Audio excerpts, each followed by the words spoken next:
The Birth of a Nation is the ambitious directorial debut of Nate Parker, who also wrote and stars in this film, and it's the story of Nat Turner, a slave in the South in the early 1800s who, after witnessing a long series of atrocities, orchestrates an uprising against people who are committing these atrocities. Now, this is based on true events loosely, and I say loosely because there's not that much actually known about the real man, Nat Turner, and so this film does fill in a lot of the gaps to create more theatrical storytelling for dramatic purposes, which is common. We see that in tons of movies like Braveheart and things like that, where you don't necessarily have all the info, but you want to make it fun for the audience to watch. And I was excited to see this movie because this movie made a humongous splash at Sundance. I've been a fan of Nate Parker as an actor ever since I first saw him in the movie Arbitrage. I think he's extremely talented, and I think he's somebody who has a big voice, who wants to be heard, who wants to make good films, and I was very curious to see his debut. However, I have a hard time with films like this. 12 Years a Slave broke me. That movie disturbed me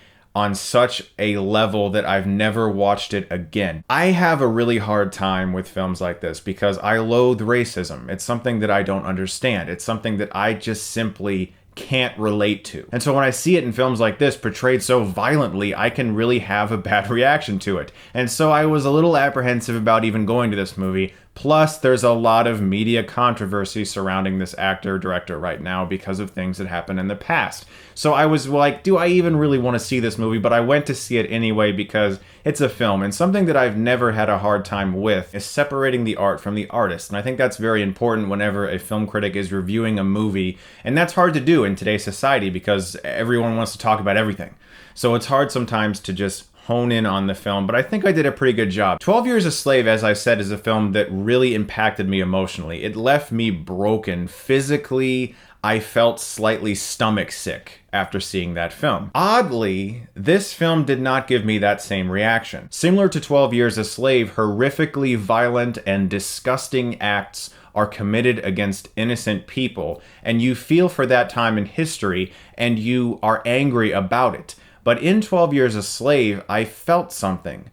In The Birth of a Nation, I have a hard time connecting with these characters because the film is very conventional and it falls back far too often on a lot of narrative cliches and storytelling tropes. There are a lot of really impressive things in The Birth of a Nation, namely Nate Parker's performance. As an actor in this film, I genuinely think his performance is Oscar-worthy. I think he is incredible in this movie. He gives a very nuanced, emotionally damaged performance, and as a performer, he knocked it out of the park. Where the film falters is its screenplay and some of its pacing and the way the film is directed in regards to scene structure and harnessing everything to make it feel like it's all flowing naturally. The character in this movie has such an abrupt shift from being a preacher who believes in the Bible to being someone who wants to lead a revolt.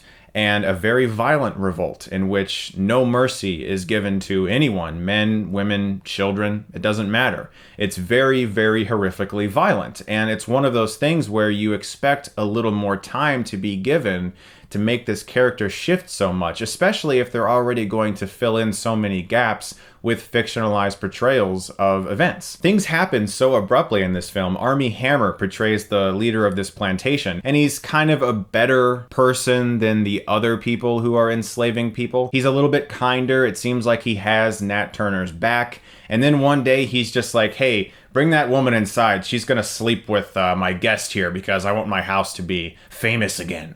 And I was like, where did this come from? It was just so random. So many things like that happen in this film where characters are shown to be a certain way and then all of a sudden like that, they just change drastically with no real reason. As a director, Nate Parker does a lot of really impressive things with the camera. It is a very good-looking movie. There are shots that did make my mouth drop. There is some beautiful, lush cinematography in this film. And as I said, the performances really are the strongest part. Every actor in this film really brings their A-game, especially Nate Parker. It's a film that was clearly made with a lot of passion. Nate Parker put a lot of his own money into this project and tried to get other people to help him to make it. He didn't want to act again until he portrayed this character, but it's such a strange choice because so little is known about this actual man and what his impact on history really was, that it really is just a film about some very courageous people who are doing something that maybe didn't actually work. And the film doesn't quite touch those emotional heights that it should. The film should have been much more tragic than it was, because it tries to sell his revolt as this big victory, when in reality, it didn't actually make the impact that he was hoping it would.